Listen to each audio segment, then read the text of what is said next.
So we're really going to do two separate things today. The first thing is I'm just going to introduce you to the symbolic toolbox. The symbolic toolbox is what you'll mostly be doing in your pre-lab. Some of you have accidentally used it a few times, and it's very confusing. It's nothing like anything else that we've done. So I want to at least give you a brief introduction to what it's doing. And then we're going to cover finite differentiation and finite integration.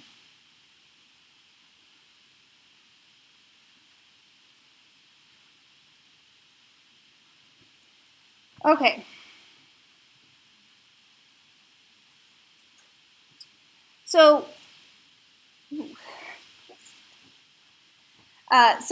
let me give you a little bit of an overview of what the symbolic toolbox is doing.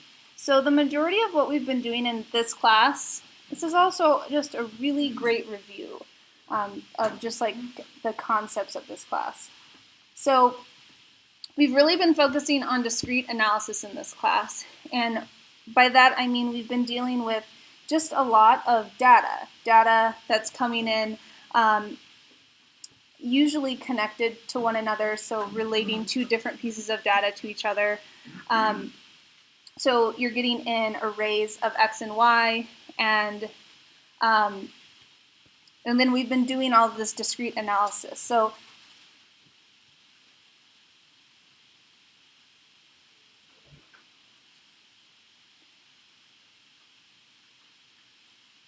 this is the majority of what we've been doing in this class, and it's going to be what you're going to continue to do in 303 and the classes following.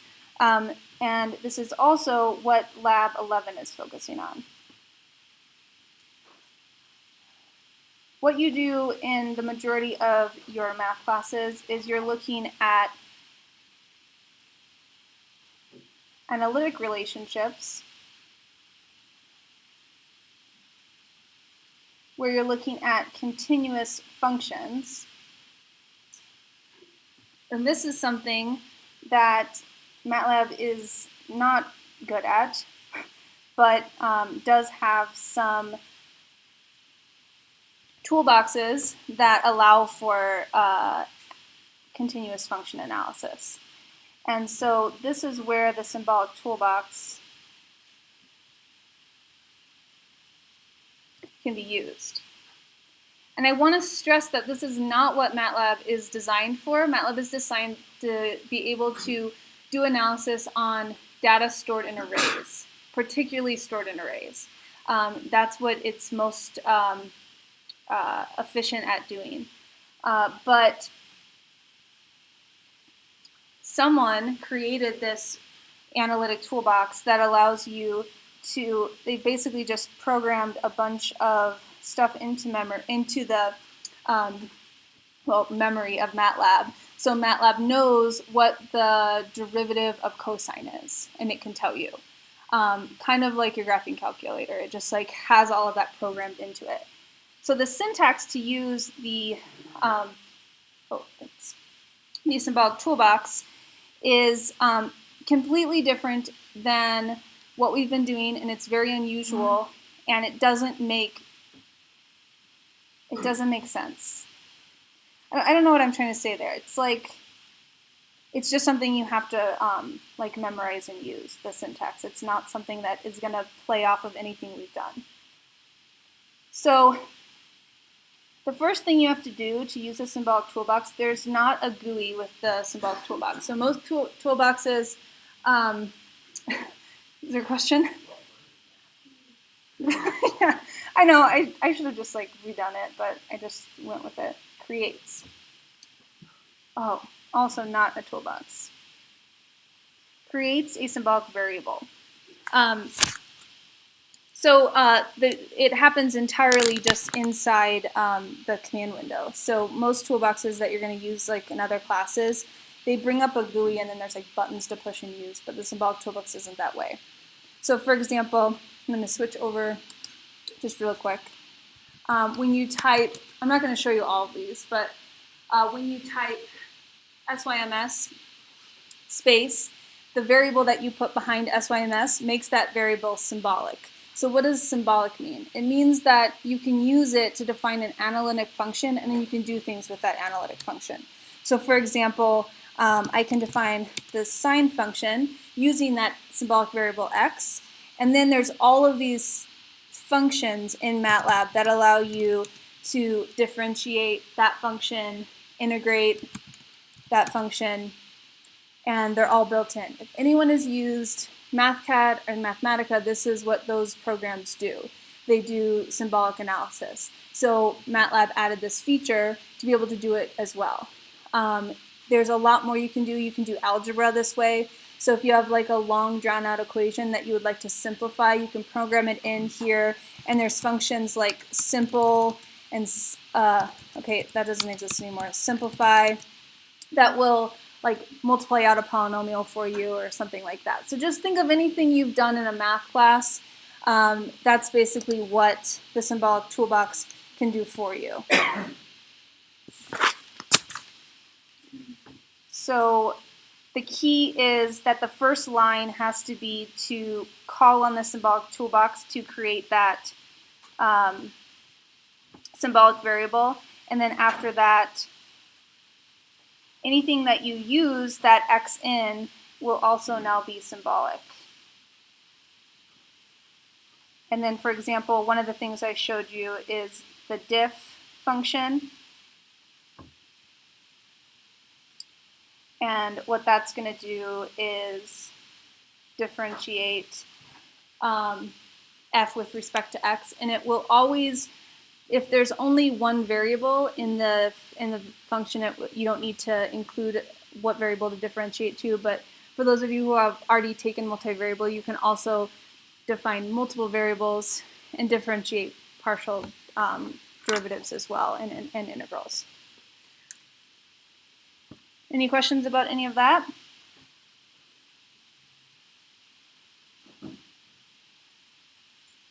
So what we're going to be focusing on in this topic is not doing symbolic math, but doing discrete mathematics.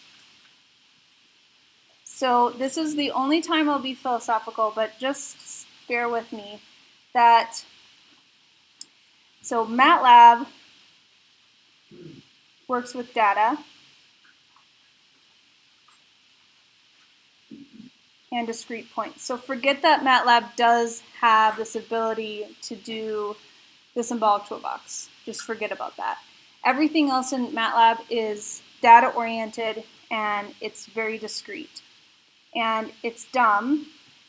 It's a computer. It can only basically do algebra. That's all a computer or a MATLAB can really do. Mathematics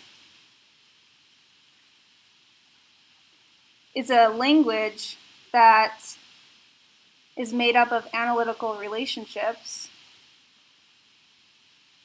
of continuous functions, and it's a language that you all speak really well and you understand because you're here. And it's very, very high level, smart, and human oriented.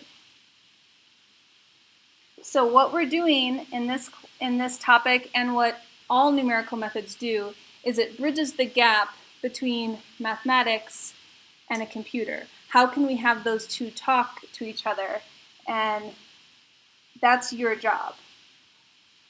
That's what numerical methods is to convert this mathematical language into something that the computer can do. Computers cannot do calculus.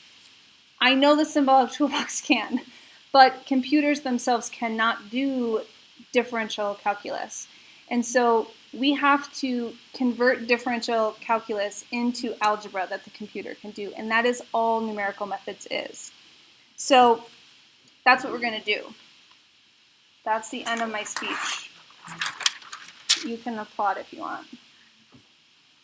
No? Thank you. Okay, so let's start with derivatives.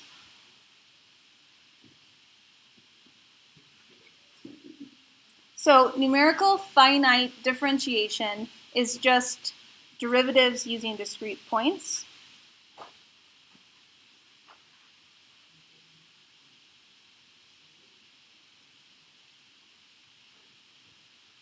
So let's start with a definition.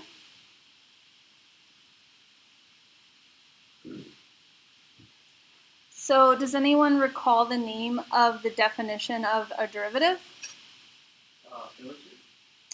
Taylor series is a way that you can define a derivative.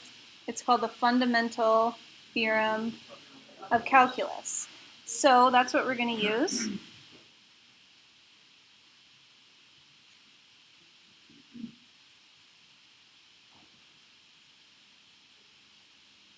So the fundamental theorem of calculus says that if you have a continuous function x, a function f with respect to x, its derivative is defined as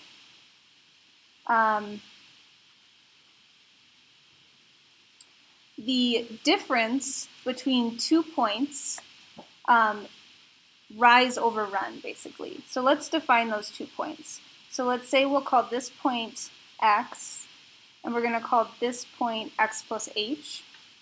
And so the spacing of the 2 points, which is often referred to as grid spacing or the mesh in modeling, is h. So this is the function value at x, and this is the function value at x plus h. So this definition of a derivative is just the rise over the run. The difference in the y values over the difference in the x values. And that definition, the fundamental theorem of calculus says, is an exact definition in the limit that h goes to 0. So if your points are close enough to each other, infinitely close to each other, it's exactly the same thing. So this is an exact analytical definition assuming a continuous function. So with discrete data, we can do the same thing.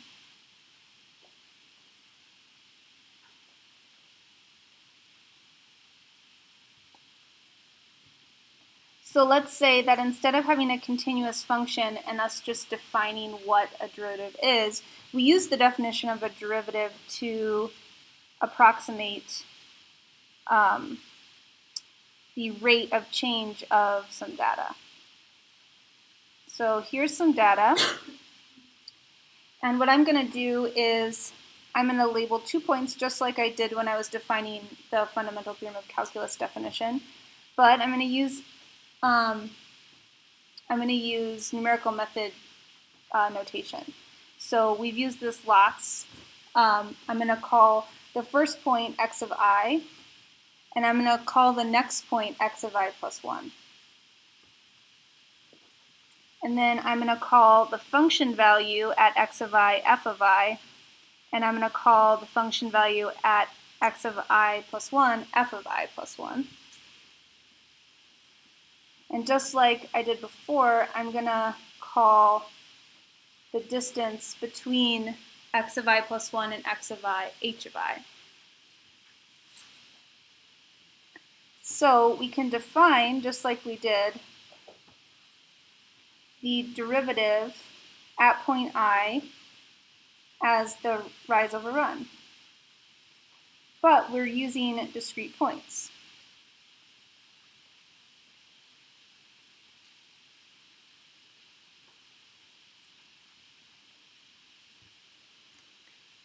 Now this approximation is only good if the spacing is small, and the smaller the spacing, the better the approximation, which is why when you're doing any modeling, the more resolution you have, the better representation it is, because it gives you less difference between each point. So let me write that down. Approximation is good when h of I is small. So to give you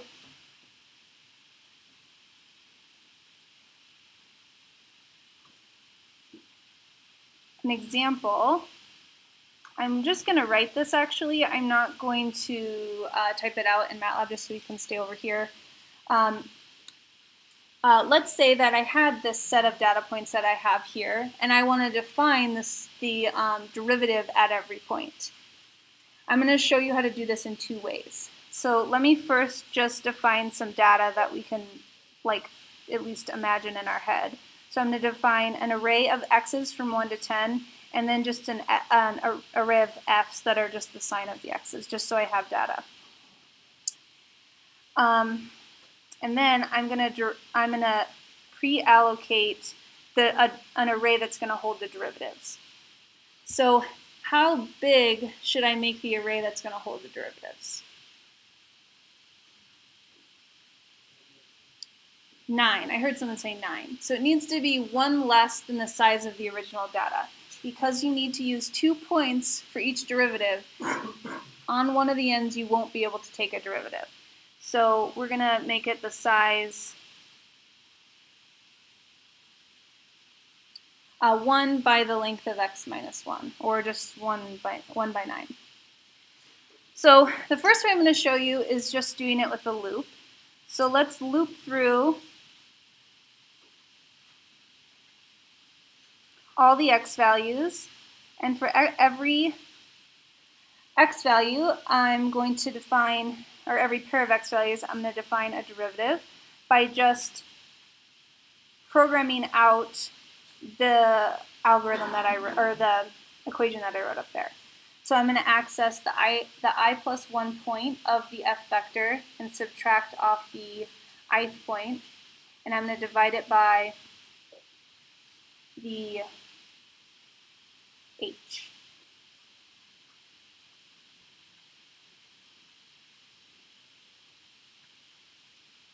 Now, is there anything I need to change about this loop?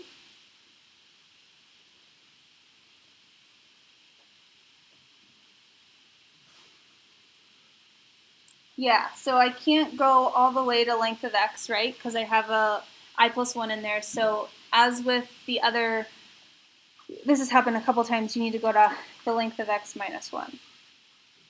Now I'm going to show you, so that's how you do it with a loop. Oh, I forgot to go over the review sheet. Well, hopefully I have time. Now I want to show you how to do the same thing but with vector notation, so I can do it all at once. And I just want to emphasize that this is what MATLAB was designed for. MATLAB is not actually designed to use loops because it can do it much more efficiently with vector notation. And I hope through the review sheet you can see some of those connections if you haven't made them yet in your labs. Yeah.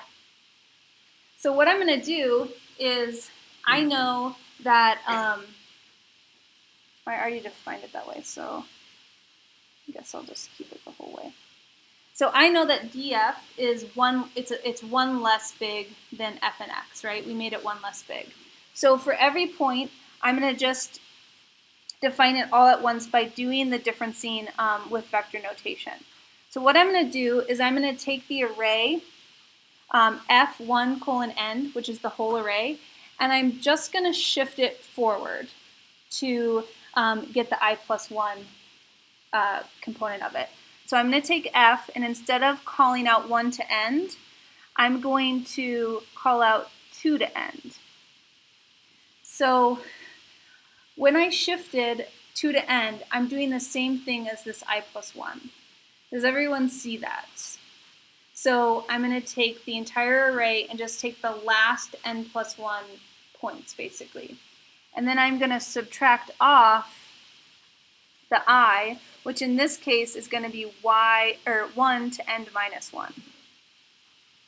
So this is doing that differencing, but it's doing it all at once. So this loop is going to take 10 times longer than this statement, because MATLAB can do array multiplication, differencing all at once. And I'm just going to define it by dx. The spacing here is the same. So let's just say that I had some dx defined above, set as 1, because that's the spacing of the x array. So this is what I'm calling vector notation. So those are the two options. So in your lab, you're going to be doing something similar to this, and you can choose which way you would like to do it. Okay, so the last thing I want to mention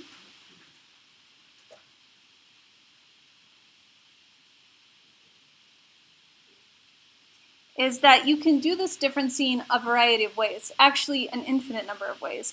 So I just showed you one differencing method. So I'm going to show you the three most common, and you'll need to use all three of these actually in your lab.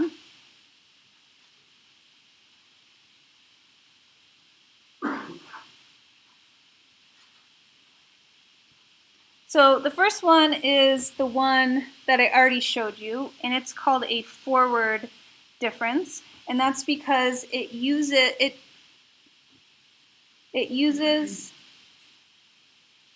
the point in front of it to do the differencing.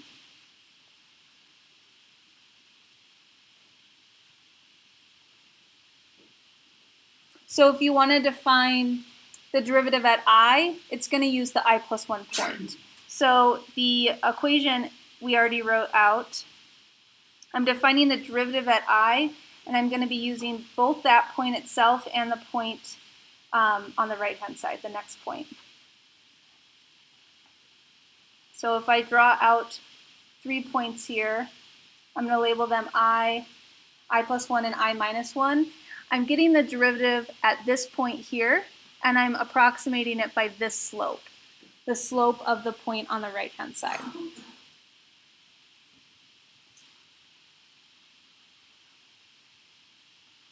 So probably it's probably very intuitive that you could also use the previous point.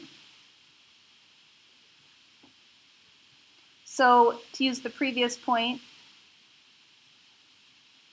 it's the same formula, it's just rise over run, but it uses the point on the other side.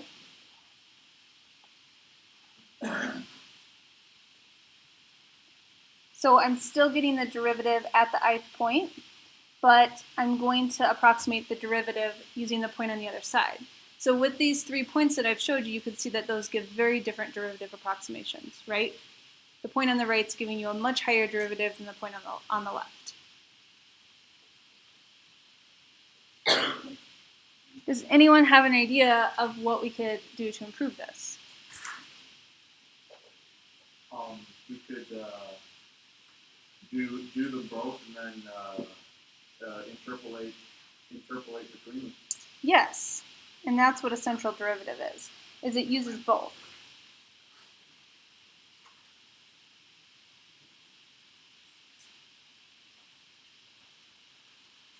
So instead of using I minus 1 or I plus 1 minus I, you're going to just use the 2 points, and you actually don't even use the point that you're at. What you can think about doing is you're averaging the 2 methods above.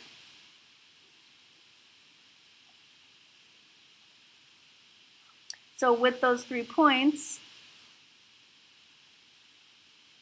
I plus 1, and I minus 1, it looks like that.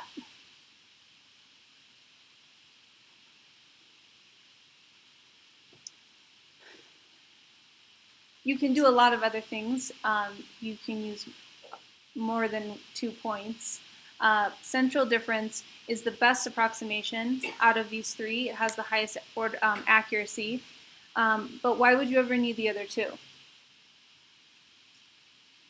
Anyone have an idea? Yes, for your endpoints. So you can't do central difference on the endpoints, and so you use forward and backwards differencing when you're on the end of your data, because you can only use the points on either side. If you're at the beginning of your data, you have to use a forward difference. If you're at the end of your data, you have to use a backward difference.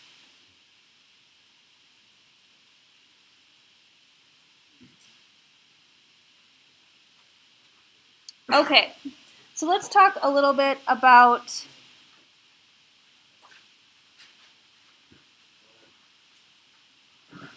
integration. Oh, and also just to point out, if you didn't make this connection, we just converted calculus differentiation into differences. Calculus into algebra. So that's what I was trying to say before, is that's what numerical methods do, is it converts this differential analysis into algebra. So now we're going to do the same thing with integration. So if we use this notation for integration, that capital I is the integral of f of x over some interval, we know that integration is just the area under the curve from your two bounds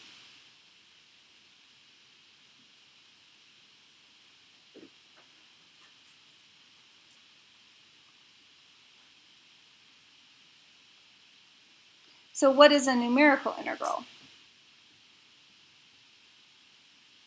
So a numerical integral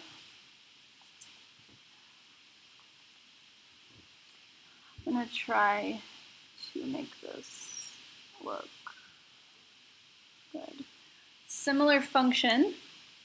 And what a numerical integral does is if you have data, you're basically going to take each data point and approximate the area under the data point with a rectangle or trapezoid or something, and approximate the integral with the sum of all those areas.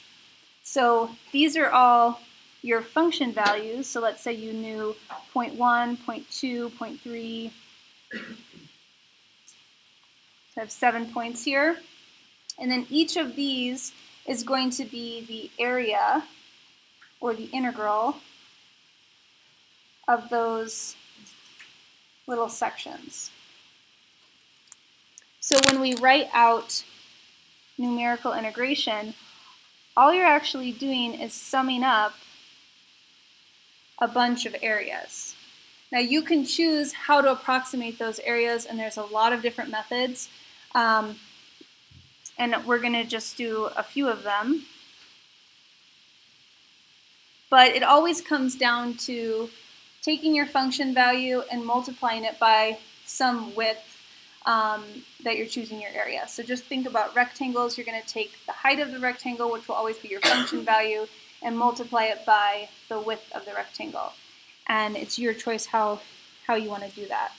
So we often call the W a weight, and this is the data value.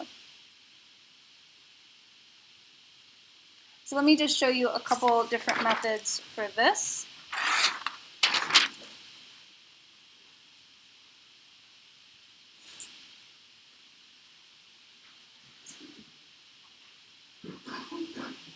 So integration formulas form a group in numerical methods called Newton-Cotes.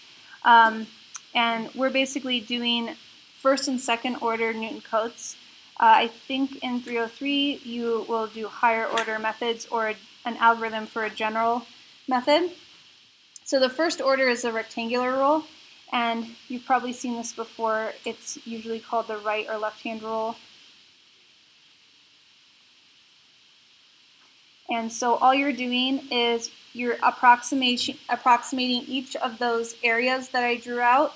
You're approximating them each as the spacing of the points around it multiplied by the function value. So let's say that you had 2 points, and we'll call this x of I, and this x of I plus 1. This is f of I, and this is f of I plus 1. If I wanted to do the right-hand rule, rectangular rule, my area approximation would be to use the right function value and multiply it by the h of I value. And I want to stress that this is just between 2 points. So when you integrate data, you need to do this many times over the course of your entire data. You don't just do this, you don't just pick the first and last point and just make a big rectangle and approximate it with one rectangle. You're approximating it with lots of rectangles. So to just do a little bit better, we're going to do the trapezoidal rule. This is the next order better. And here's the formula for trapezoidal rule.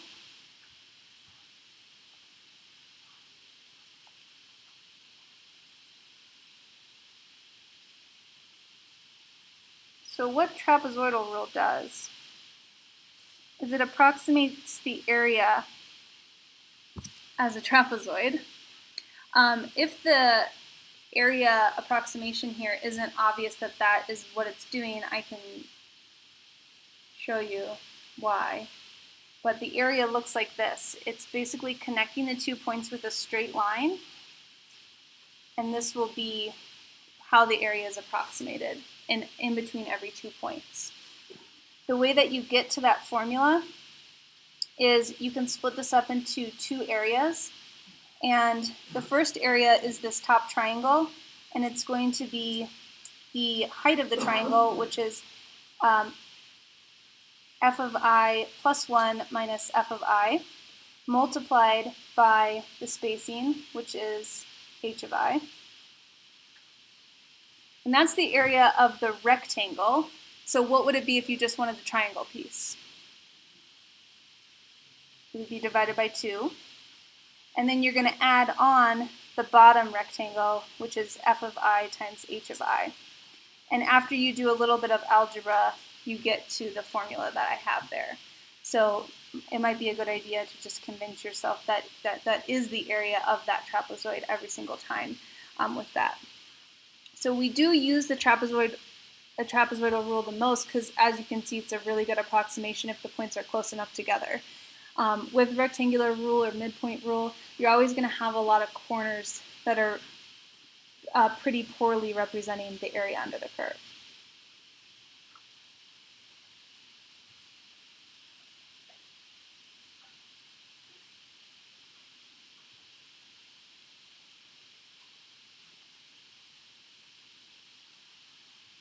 So I would like to end by just summarizing, because I know a lot of you like to Google formulas and stuff, that when you see these integration formulas, they're telling you the formula for one area, the area between 2 points. But what you're always doing is integrating data over many intervals. So you have to sum these formulas over all the intervals. So to get the actual integral, you need to sum over all of the intervals.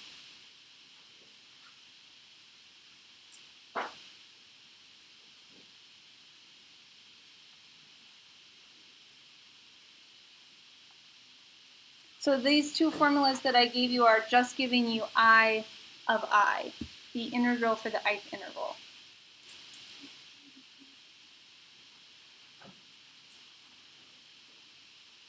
So let me show you how you can do that. So again, you'll see in the final review, there's a couple questions on this, that I want you to be able to do this with, just like I showed you with the derivatives, I'd like you to be able to do it both ways, both with loops and without loops.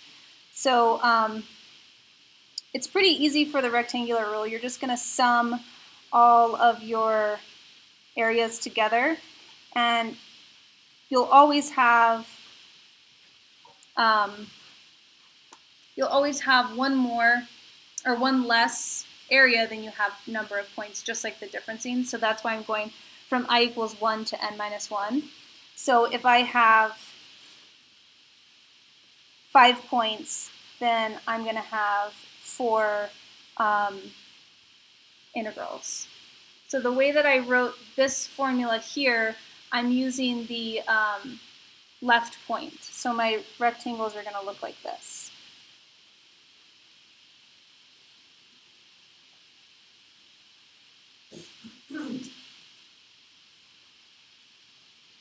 So you all have done lots of sums, so I'm sure you know how to write that as a sum. For the trapezoidal rule, you can do the same thing.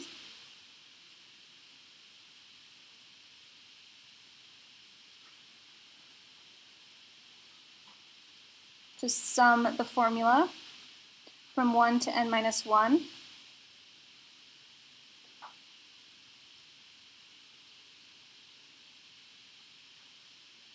So you could just write a loop, or you could just put that directly into a sum, whatever you want to do.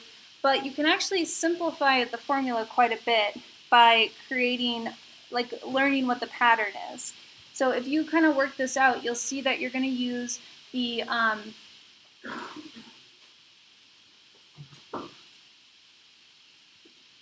that should be a plus. You're going to use the first and last point once, and then you're going to use all the middle points twice using the trapezoidal rule. So you can actually simplify this formula quite a bit, and because I'm running out of time, I'll just write it out. And you can rewrite this over the whole interval as this.